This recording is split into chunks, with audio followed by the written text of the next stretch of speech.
Hello everybody, good morning on another lovely day during this retreat. How are you all feeling?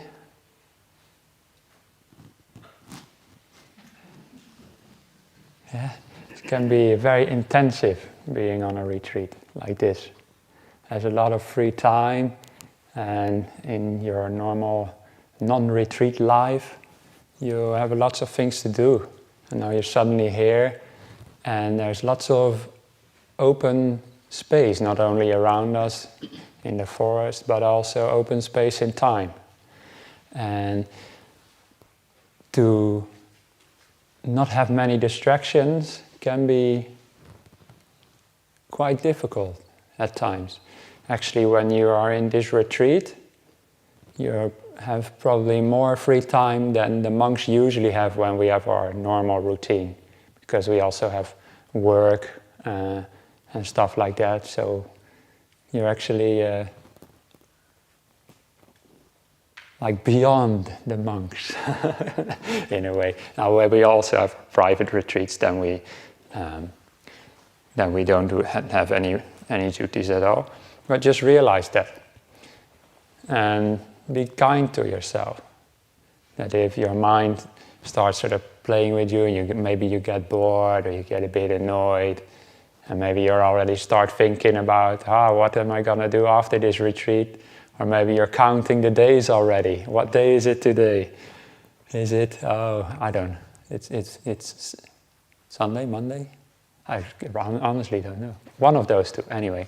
But maybe you know better than me. You know exactly what day it is and how many days there are still to go. That's okay if you think like that. But try to find, if you can find at least some moments in the day where you're just happy to be here. Maybe that was just this morning during Catherine's guided movements. Maybe there was just some moments that you're just happy to be there. Maybe you're just happy to be a kangaroo or something like that. Yeah? Can you replicate those moments more often during the day? Also when you sit down. Yeah? Please don't meditate in this hall like a kangaroo. You'll annoy everybody like that. You can do that somewhere in the forest. You can meditate like that. But it's the nature of the mind to not always be peaceful unless you have already done all the work, all the practice. But for most, maybe all of us, we still have more to learn about life. And that's why we're here. We're here to learn about ourselves. And learning always comes with certain difficulties. Learning comes with challenges. If we don't have any challenges in life, then we can't learn anything. There's this, I don't know if this is a story or actual truth, but I like to pretend that it is actual truth. When Catherine was talking this morning about how the trees outside are very strong, but at the same time also flexible, we too also have to be strong and flexible at the same time. And I was reminded of this thing called the Biosphere Project that they had in the United States at some point. You might not have heard about it, but they were planning to go to Mars, to build a colony on Mars already. I think it was in the 80s or something. And so if you want to build a colony on Mars, and you can't just live in the air on Mars, there's no oxygen there. So they wanted to create a whole sealed domes, all sealed from the outside, from the air, and just grow plants in there and grow trees in there, so that those trees would give the oxygen that then people could then live in. And there was the idea that they could build that on Mars somehow. They first wanted to try it on Earth. Yeah, seems like a good idea to me, not just to go to Mars first and try it there. But that's what they did. So they built all these domes and they planted the trees there. And again, I don't know if this is a story or truth, but I like to think it's truth.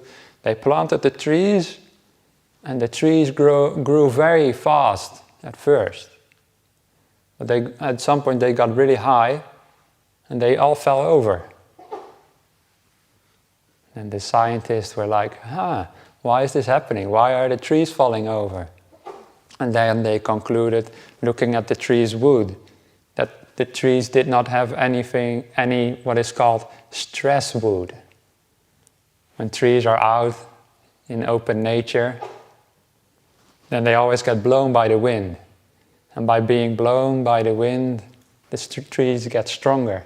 They react to the wind and create stronger wood. You can even see if in certain places in the world the wind mostly comes from one direction, then at that direction the wood is stronger and thicker. It's called the stress wood. And so the conclusion was that without stress wood, trees can't grow properly. And it's the same in life. If you don't face any problems, you don't become stronger as a person. So it's also in this retreat.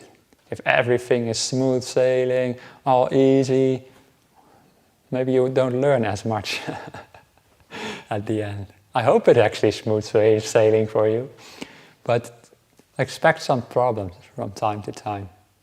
Yeah? Because then you can learn.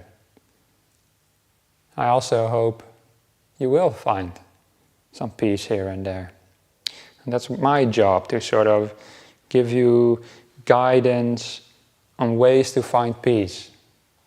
Ways to be just happy to be here. So that's what I've been talking about, to sort of summarize what I've been talking about so far. Because I have to apologize that yesterday when the questions and answers, there were some very deep concepts, and to some of you that might go way too quickly, or maybe you're not even interested in those sorts of more like Buddhist doctrinal ideas. So I apologize, we went a bit fast there with some of the ideas. So just shelve those for now or discard them for now if they don't apply to you, right? And remember the more simple teachings, but just as deep, that I've been giving so far. So to summarize, if I remember correctly, I've talked about finding some peace in the present moment by not having expectations. If you don't have expectations of the future, you can be here right now. And if you're here right now, there's also nothing you need to do. Can you be like that? To just sit here and do nothing? Or have you always got this energy inside you to move on to the future? Why is that? Can't you just be content right here and now? Then I also talked a little bit about how it can be helpful to, in meditation especially, have a certain anchor that you can return to from time to time. And a pleasant feeling in the body is what I've been using mostly. But it can also be the sounds outside you, maybe even a certain pleasant emotion, or just the peace, the silence.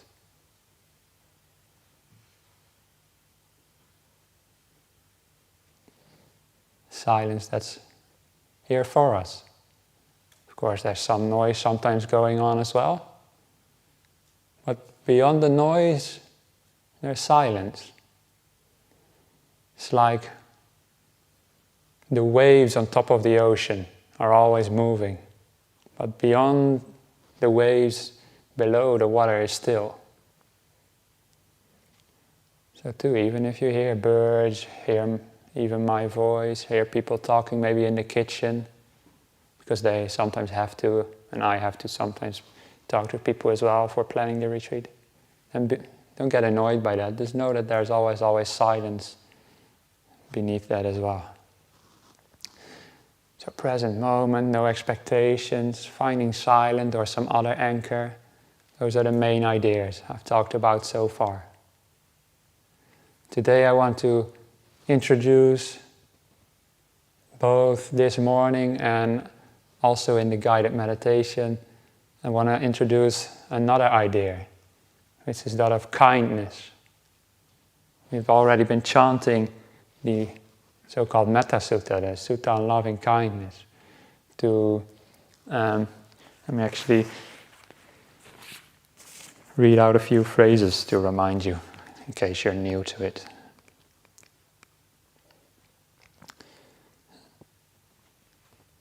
That all beings may be happy. Whatever living beings there may be, whether they are weak or strong, may all beings be happy. All beings includes you as well, right? Or are you not a being? I think you're a being, and you are a being. So also have to be kind to yourself. That's so important in all of life, but especially meditation. If you're not kind to your own mind, then it's very difficult to meditate. If you have too high expectations of your mind, it can be difficult to meditate. And I think one of you brought up, well, all of your questions were very good actually, but one of you brought up a very extra good question, I think. And that was the one who asked that about thinking about what other people think of you while you were meditating. The one who drew this Johan Cruyff, the soccer player. Probably wasn't actually Johan Cruyff, but I like to think it was. Because why do I think that's such a good question? Because if you let other people have opinions of you and you care about those opinions in a way that makes you feel anxious and makes you feel like you are not good enough, then that's also connected to you yourself having those opinions of yourself. I think you never can have somebody who is completely self-confident about themselves and then who still gets anxious about the opinions of another. I think they always go together. And actually those opinions of ourselves, especially those negative judgments like I'm not good enough, my meditation should be better, my body is just a stupid body, I wish I was different. Those kind of thoughts, all those judgments about ourselves can be so harmful. But do we actually need them?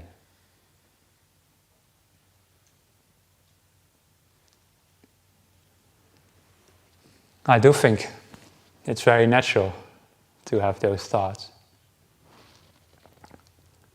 So please raise your hand if you recognize any of those thoughts, those kind of ideas. Maybe not now in this retreat, but maybe in the past at some point. Yeah, everybody has their hand up. You can't see this, but Ananda was sitting all the time like this while you were all raising your hand. You don't mind me saying this, do you? Yeah. So I thought I was going to say, oh, Ananda's maybe fall asleep or something because he doesn't raise his hand. And then while you all had your hand down, Ananda was like this.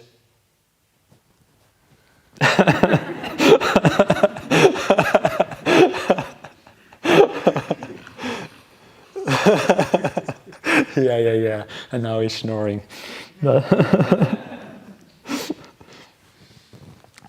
So everybody recognizes that. Maybe not all of us as much as others, and maybe not as much now as in the past, but it's natural. It's part of being human.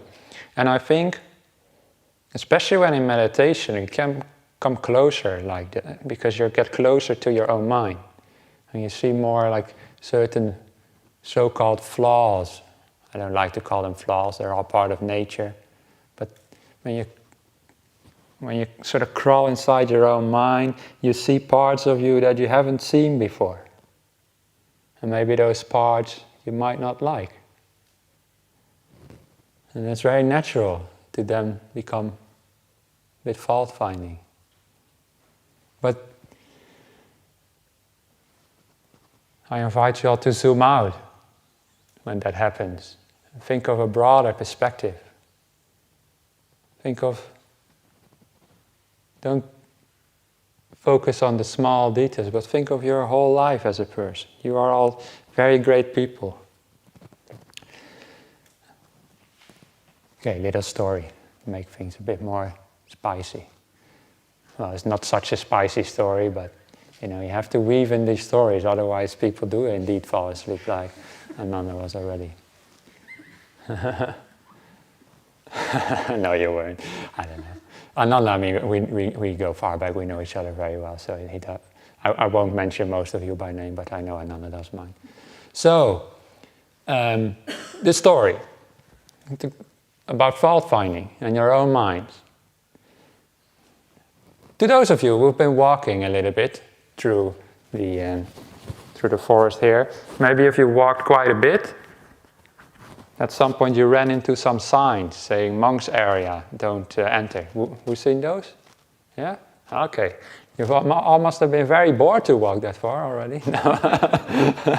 No, I'm kidding. Please walk as much as you want. But those signs are there, so that behind there's actually more monks living as well. And I live behind there as well.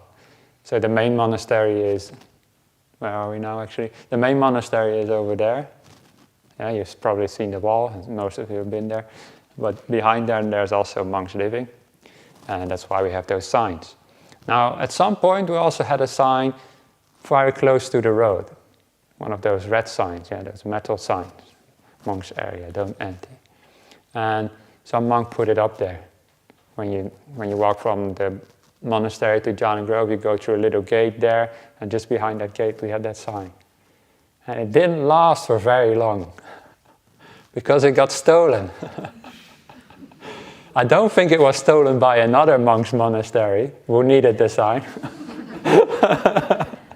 It's probably hanging up somewhere in somebody's attic or in a pub somewhere, or in a teenage dorm, something like that. Yeah, next to maybe a sign of I don't know, some city name or whatever. People stealing signs are really bad karma, of course, especially stealing from a monk's monastery, but oh well. I hope they enjoy it and maybe they get reminded of the monk's monastery. Maybe they'll do some meditation underneath that sign or something. But that sign got stolen. Oh well, that's not really the main part of the story. That's those things happen. But then we wanted a new sign. And I decided, okay, well, we don't have more metal signs. I'm going to just make a sign myself. With wood and chisel, make a sign. Yeah? Maybe some of you have seen that sign as well. But so I took a piece of wood, put it on the bench, and drew out monk's area, no entry or whatever it exactly said. You shall not pass. No, I don't know what it said. So, drew it out and chiseling, monks. I chipped the wood, not good, it doesn't look very bad. Oh well, just continue going. And it all went wrong, I had this perfect sign in my head. Now I thought I was a very good woodworker, but it all started chipping. And even at some point, when you have an A, you have like the two sides and then the horizontal thing, and that middle part all broke out. So, oh no, and the E also stuff broke. And I thought, this is the most ugly sign ever. You can't hang this in a monastery. Come on, what are you doing? Then another monk walked past while I was working. And I was thinking that this sign wasn't looking good. And you know what he said? Great looking sign, Sunyo. And then he walked on. Then I realized, it's because I've been so close up to this sign that I wasn't able to zoom out and see the whole picture. I just saw this small bit in the A that I broke out, but when you hang up the sign far away, it's actually a pretty good sign. Works perfectly well. Doesn't have to be perfect from close up. And that's the same thing in your meditation. There will be small things that don't go perfectly. But why not look at the bigger picture. Yeah? The fact that you are meditating at all is already a beautiful thing. Don't focus on the results. And also just taking into mind not just this one meditation session, but think about your life as a whole. Not with regrets or anxiety, but think about the good things in life. The times you've been generous, the times you've cared, the times you did good things, and I know you all have done good things. And put things into perspective a little bit. And this is what is about kindness. This is about kindness, actually. Because when you say, may all beings be happy, you don't say, may all beings be happy except me because I have such a stupid mind. No. May all beings be happy, may you all be happy, may I be happy. Why not? And that is such an important part in meditation. I think you can't really meditate without it. And that's why when Ajahn Brahm talks about mindfulness, he often calls it kindfulness. We can't really have mindfulness without kindness. So it's kindfulness. And if we don't treat our mind kindly, we actually make the problems worse.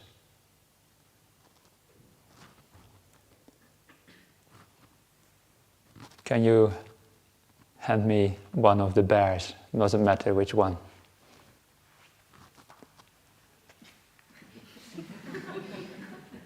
Thank you very much. Okay. This is a very kind bear, but pretend for a moment that this is... I'm going to tell you the story of the angry demon that I promised before. Imagine that this is rah. Actually, it looks way too kind to be an angry demon. But they all look so kind. Oh well. This is the angry demon for a moment. Is it okay? Because I've seen you've been sitting with it. Maybe I'll ruin now what you thought of it. What's his name? Angry Demon. Oh. His name is Angry Demon. Okay, well, we'll change his name later then. But I want to tell you the story of the angry demon. And this is a very helpful story. It comes from some of the Buddhist texts, actually. From the later texts, the Jhana tales, I believe. And it goes like this. There was once a king, a very kind, generous, caring king. He always took great care of his subjects. This king was much kinder than any Australian politician you've ever met. Also kinder than any American politician you ever met, or any politician you've met at all, because this was a king that knew about life and knew about the way of the heart. And this king did not raise any taxes even, that's how kind he was. And this king, everybody was happy to live with that king. But one day the neighboring country, which had a much less wise king, wanted to invade the country of our king. And they raised their armies and stood on the border. And when the king heard of this, he had to leave and talk to the other king to make a peace treaty. So the king was away from the palace. The king, because all the people liked the king so much, they gave him a big palace with a big throne to sit on. This was not because of hierarchy, just because they liked the king. And they gave the king special cups as well.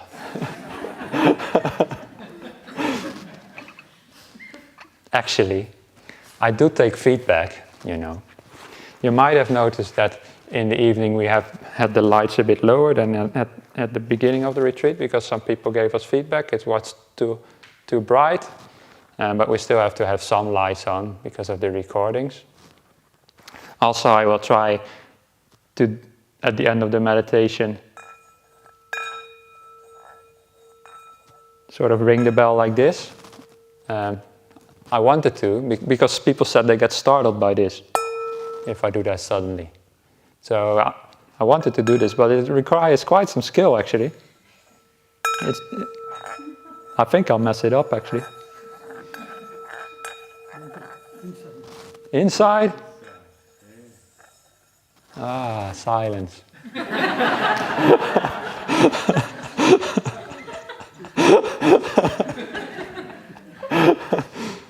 I don't know, maybe I should ask Ajahn Brahm how he does this. He does it inside, okay.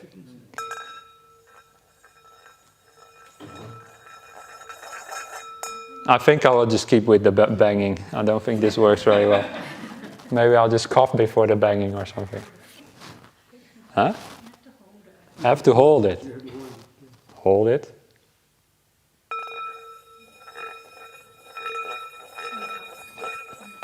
On the outside.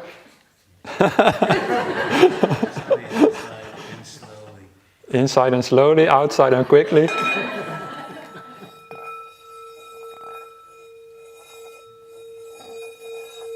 Ah, this works. Kind of. Okay, I'll try that. Anyway, well, I do take feedback. So, therefore...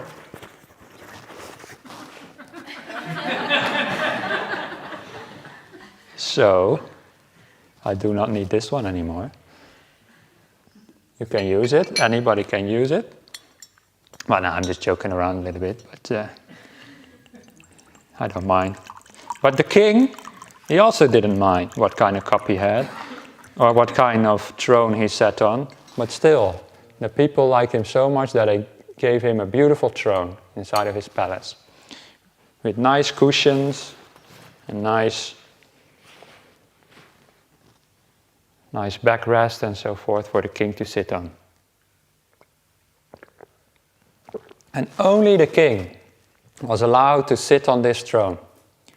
Nobody else was allowed. Well, the king, he often sat on that throne and talked to his people, but now he wasn't there, so the throne was empty. Now, here is where the angry demon comes in. Because while the king was away, brokering peace with the neighboring country, a demon came into the palace. And the demon was very strong and very loud. And he pushed all the guards away. Get out of my way.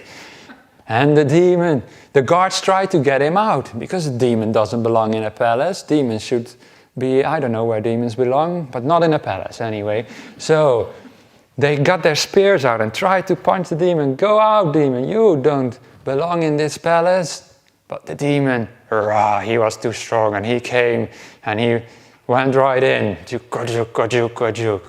And he sat down. Boom. Right on the king's throne.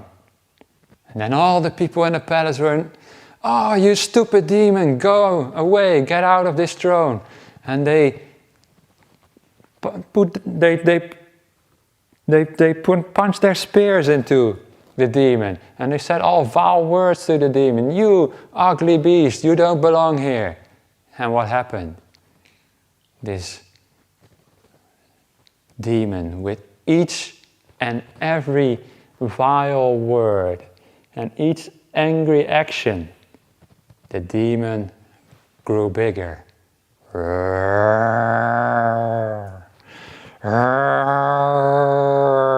"Stupid demon, you don't belong, get out." It was actually the angry eating demon. Yeah? Because this is a demon that feeds on anger. "You don't belong here." And he didn't only get bigger, he became more stinky as well. And also became more louder.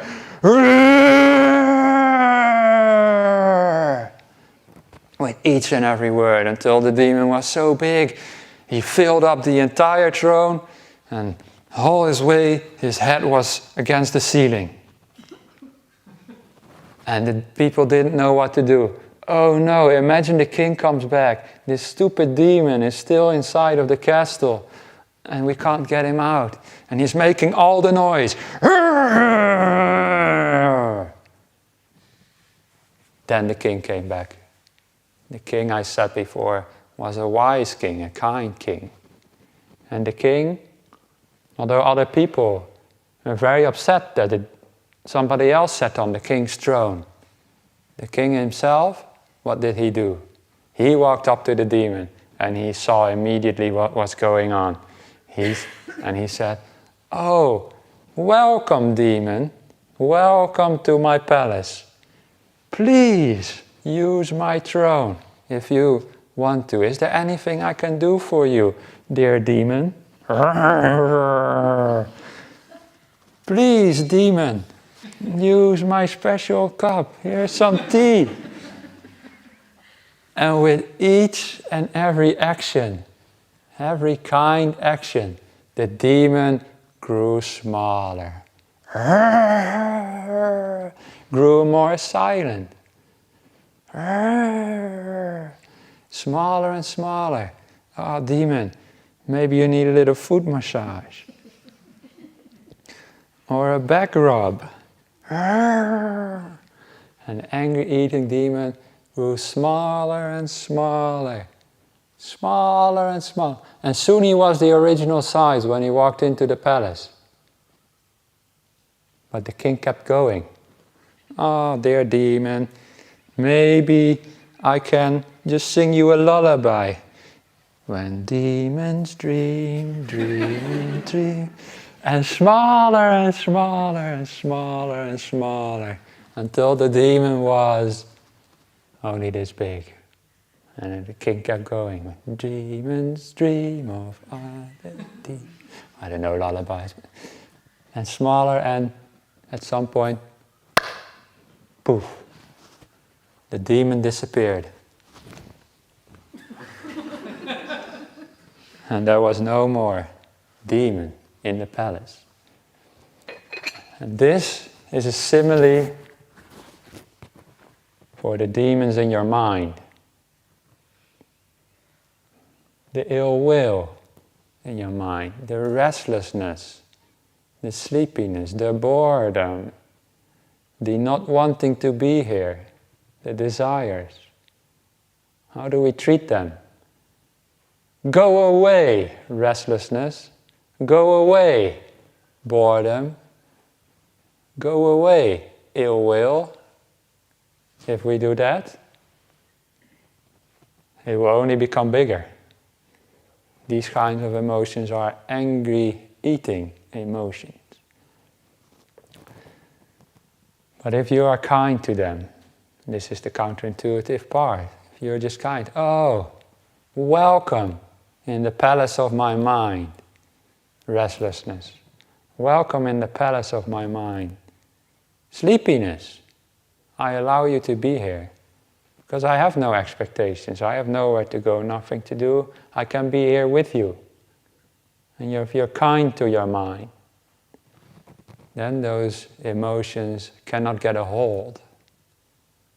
And they will start, you are patient enough, kind enough. If you use that kindfulness, they'll start to dissipate. Become smaller and smaller, instead of becoming bigger and bigger. Yeah, become smaller and smaller, just by being with them. And eventually, poof, they disappear. And then you're just left with that kindness, with the peace. And then the throne of your mind is all there for you to sit upon, relaxed, and just be there. And this is how meditation works. This is why kindness is such an important ingredient of meditation. And you can see how this works, especially with certain emotions like anxiety or ill will itself. Anxiety is often, anxiety is always like a fear of what's going to happen. Yeah? And often we're actually afraid of the fear itself. Anxiety is like self-enforcing. You don't want to be anxious. You feel this anxious and then, oh no, I don't want to be, I'm getting anxious, oh no, why am I, Yeah, this is how panic attacks can also develop. You're afraid of the anxiousness. And it can be hard, but can you find just a place in the present moment, ground yourself, okay, I'm here right now, nothing bad is happening right now, let me just feel that feeling of anxiety and just be with it. Is it really that, do I really have to be that afraid as I am? It's actually not so bad, it's just a feeling. And then it can start to dissipate slowly, or at least it doesn't get bigger. And it's the same also with ill will, annoyance, anger. These are all sort of words for similar emotions. But I usually like ill will because it sort of covers the whole spectrum, so that's what I'll usually use. It's with ill will as well. Yeah? You sit down, or maybe you just walk in meditation, or doing something else, and you are told Buddhists are kind, or meditators are kind, even if you don't consider yourself a Buddhist. That is also fine, of course. And you told, in meditation, be kind. And you sit there. You see ill will coming up. I don't want to be here. This person is coughing. Why are they coughing? My body is so aching. Stupid body. Whatever. You've got your own things. If you then start thinking, this ill will, go away. You don't belong here. I should be better than this. Then you're just adding insult to injury, right? You've got ill will, and now you've got ill will for ill will. So you've got double trouble. And then you'll soon have ill will for ill will for ill will. Triple trouble. And you see how this can sort of get out of control. So what do you do instead? Ill will. Welcome to my mind. This is what life is like right now. This is what my mind is like. There's nothing unnatural about it, nothing wrong about it. It's just the nature of being a human being, that we have certain emotions. I can accept that. I can be with that. Then you add kindness.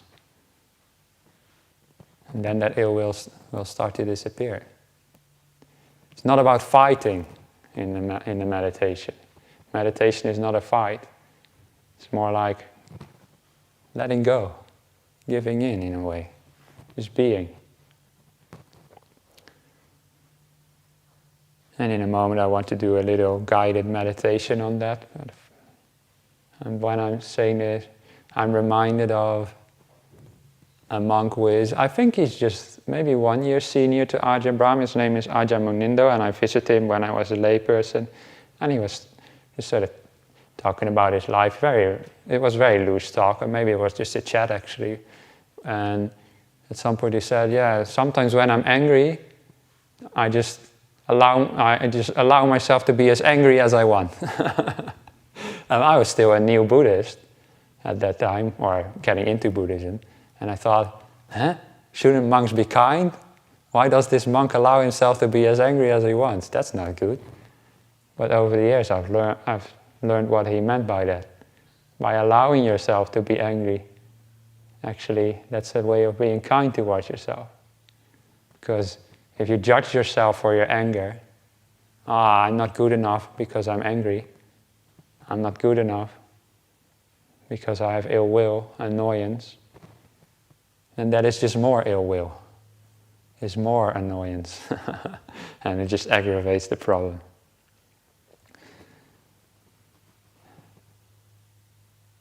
So in our minds, treat your minds as if you were the kind king, the wise king, who is accepting of everybody who visits his palace. Even if an angry demon comes in, it can be your best friend. See? It's your best friend. Okay.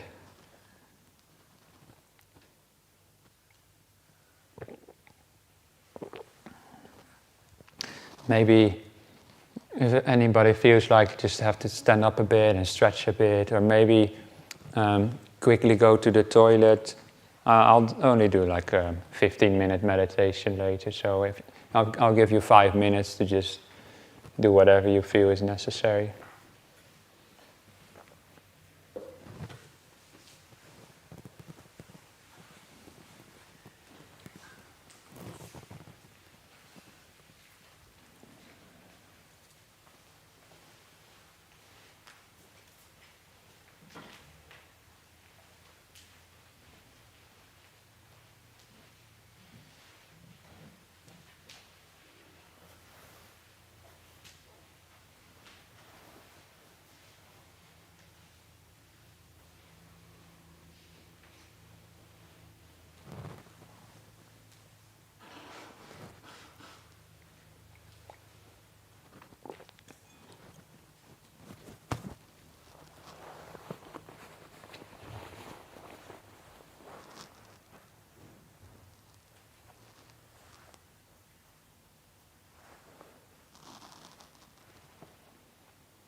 Okay, I think most people are back. And if the people are still arrive later, that's fine. In a moment we'll do some guided meditation. And during that guided meditation, please, if you feel, I saw some people standing in the back during the break, if you feel you want to do these guided meditations standing as well, that's also fine, but please then do so in the back. It's a bit strange to stand in front of another person, I feel. Before we start, I just want to announce once more that there's the interviews available. And I said before, if you have very general questions about meditation, just put them in the questions and answer box. But I also realized that it might be a while before we actually get to your question with the speed that I've been going. So if you just have some more general questions, then also feel free to sign up. Spaces this afternoon, and also you can sign up for tomorrow as well. And I'd love to see you there. Yeah, that's all for now. So let us meditate together on these beautiful ideas of kindness.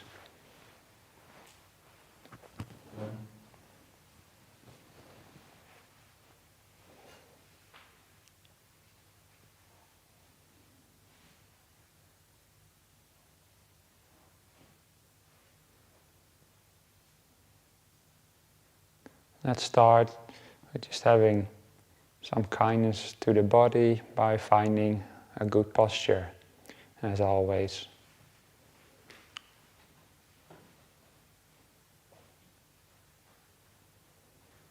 It won't be the longest guided meditation, so it don't have to be perfect posture, but it's good enough to sit for maybe 15 minutes.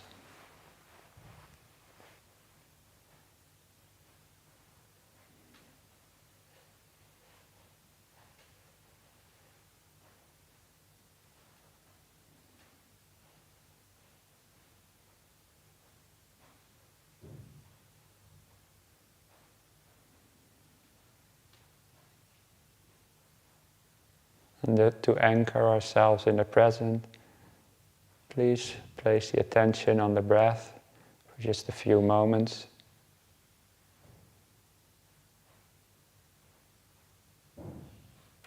Notice what it's like to be breathing in and out.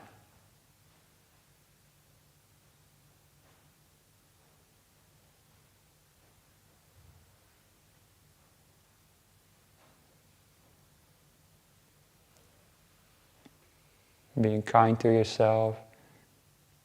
Breathe in a longer breath than usual, getting all the oxygen you need.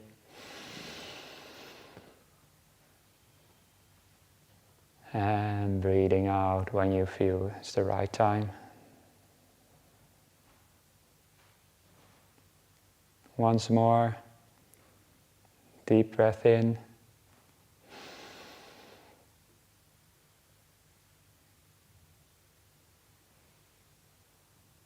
And when you feel ready, breathe out.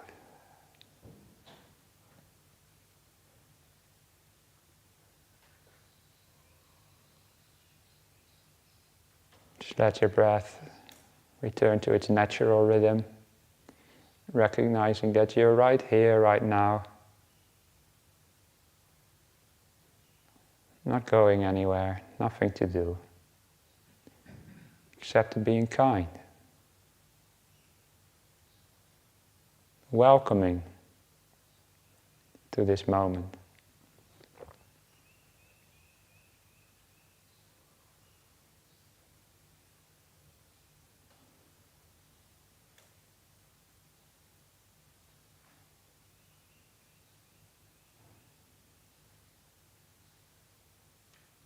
This moment is like a guest that visits your house or your palace.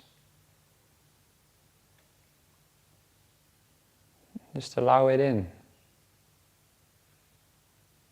Open the door of your palace to this moment.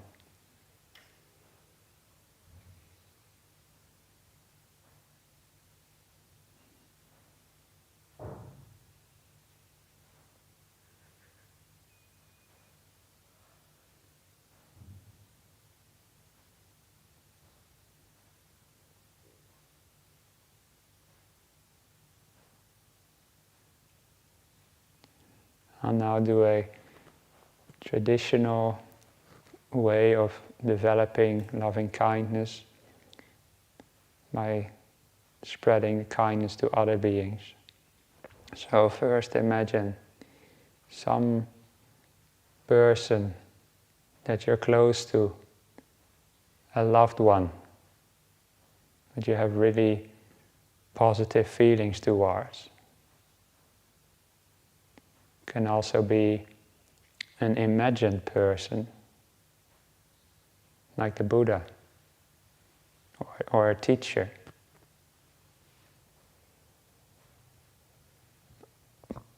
Or maybe it's one of the bears that you see on the stage or that you're holding. Or a little animal. Some being or person other than yourself that you feel naturally kind towards, that you would like to help out in life, you'd like to be with.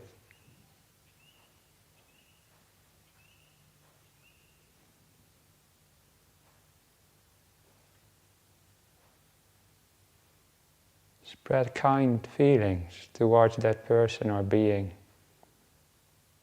or whatever you chose.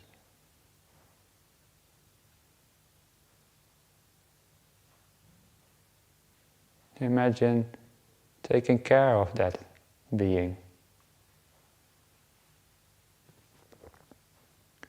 Maybe you're stroking them on the head, giving them a cup of tea. Imagine just being kind to that being.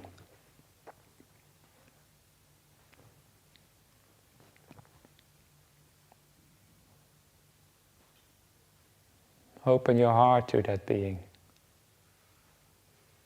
wishing it all the best in the world. May no harm come to that being.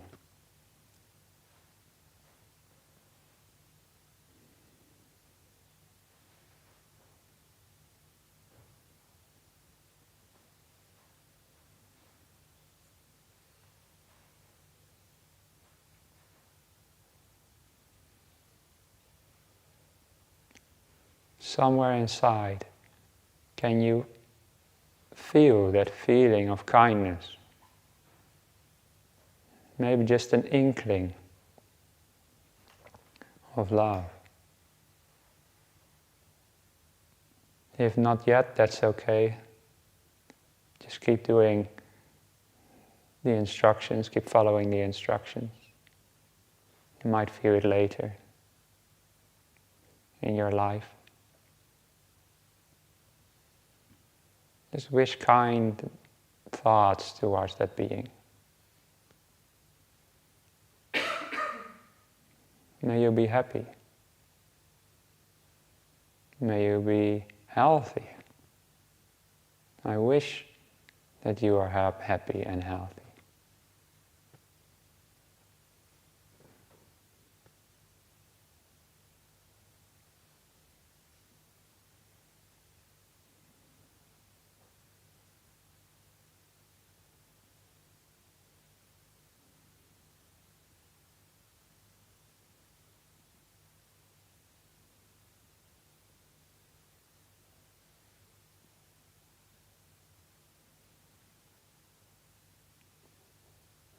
If you find it helpful for you, you can stay for the remainder of this meditation just with that being. But I'd like to invite you to also invite other beings into the scope of your kindness.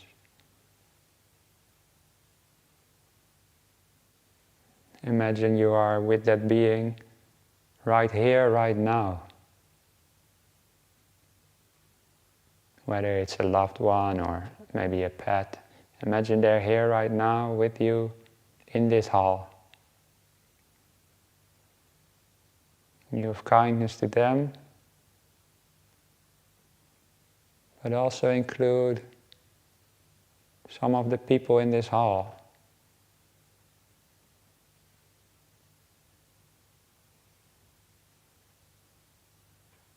Maybe there are some people that you find it naturally more easy to be kind towards.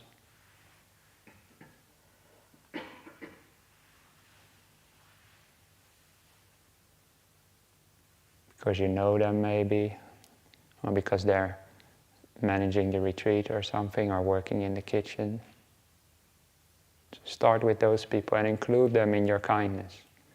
May you be well. May you be happy.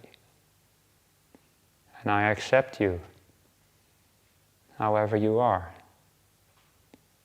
You don't need to change for me to be kind to you, to love you, to take care of you.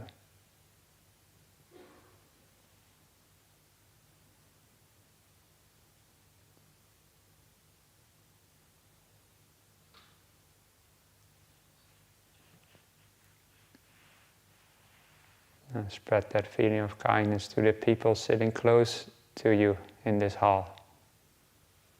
You might not know them personally, but we've been together for a few days now, so we are friends of each other.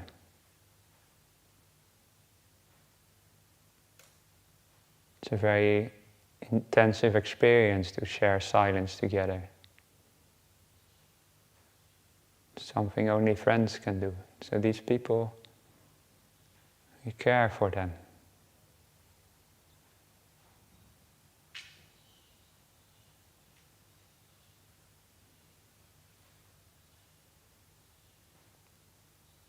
Spreading kindness to those people. And then gradually expand. Include all the people in this hall.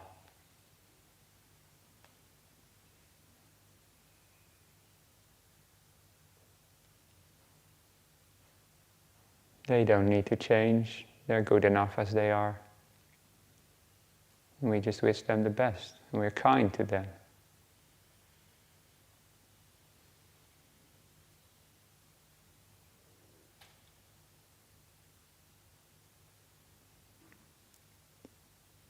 You can even, again, put a little smile on your face and just imagine you're smiling to all those people.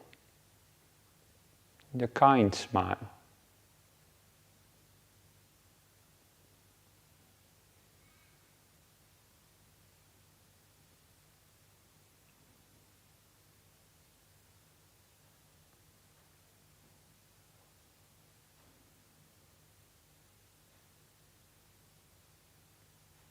And there's other people inside of Jhana Grove working now in the kitchen already.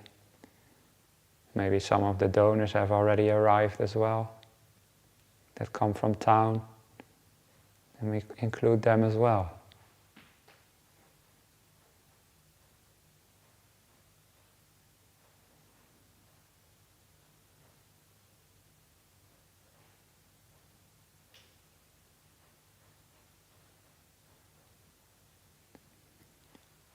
Also, all the animals inside of this property, the kangaroos,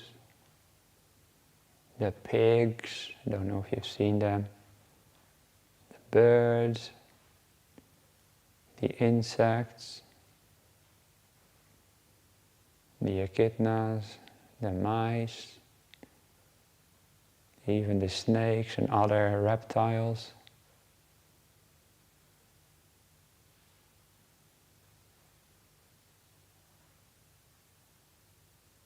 We open our heart to them and hope they don't suffer.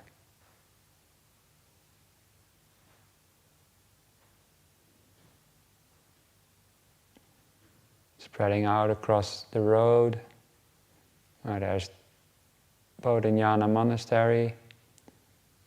The same story is going over there. People are doing similar things as we are. Practicing a spiritual path. Both the monks and some lay people. May they be well. May their aspirations be fulfilled.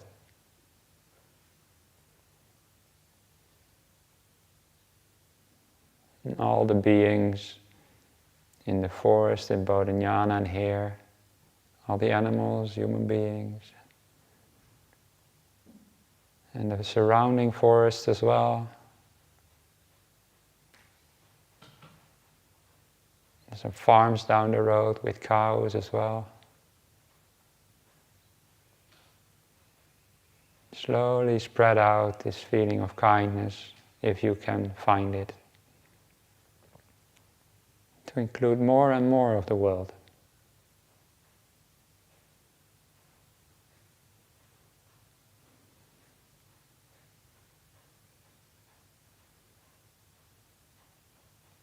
Including the whole of Western Australia, the city of Perth, other cities where your relatives live, for many of you.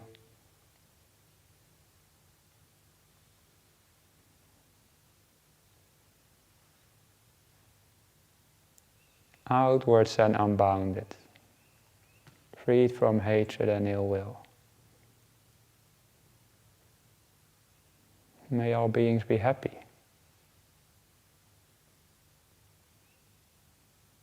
Include all beings now, anywhere, wherever.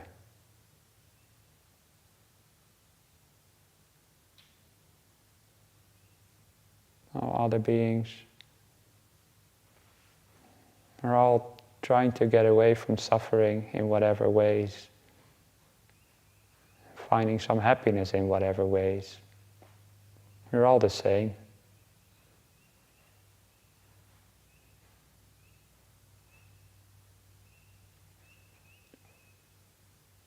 May all beings find ease,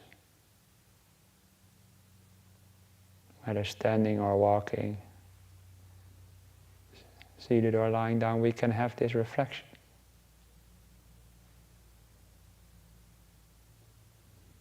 Towards beings, big or small, great, mighty, medium or short. May all beings be happy.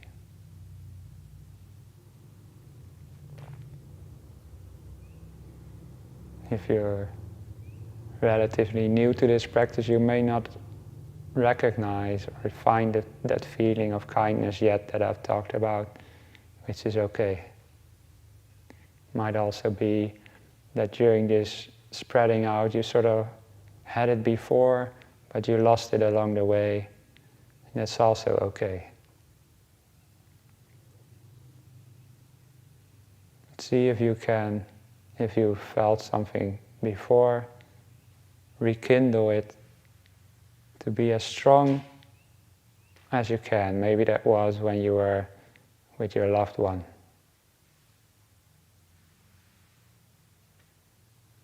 Just make that feeling of kindness grow. Doesn't have to be perfect, just good enough. And now, bring it towards yourself.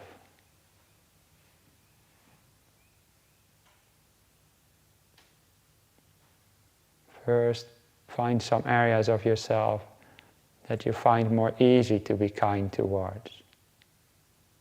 Maybe your body, your breath,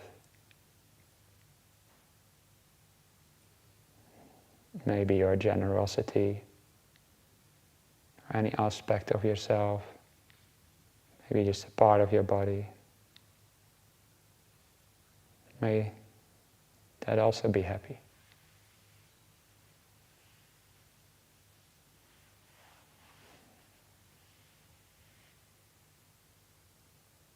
Now include your mind as well.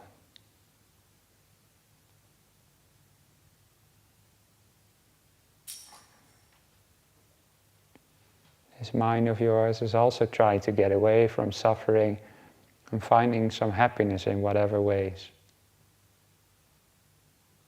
It's just the same as all other beings, so are you.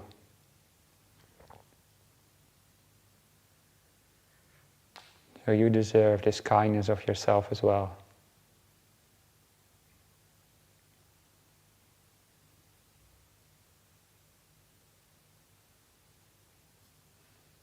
whatever unpleasant aspects of your experience there may be right now, those are always the most difficult to have kindness towards. So that's why I save them for last. But can you be kind and accepting of whatever is happening without pushing it away?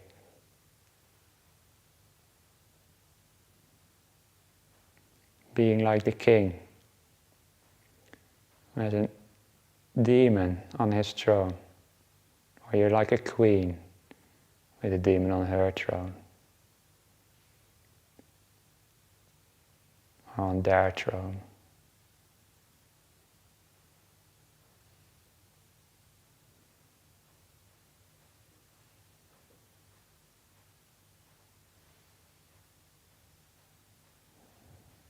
Just be kind to whatever you're experiencing. It's all natural. Nothing is wrong.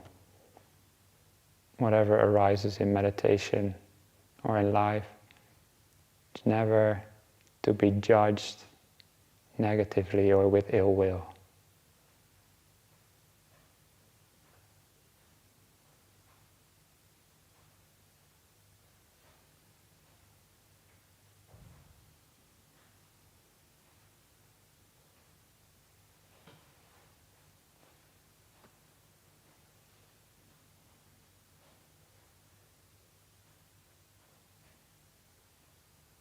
May all beings be happy. May all beings feel the blessing of love within their heart.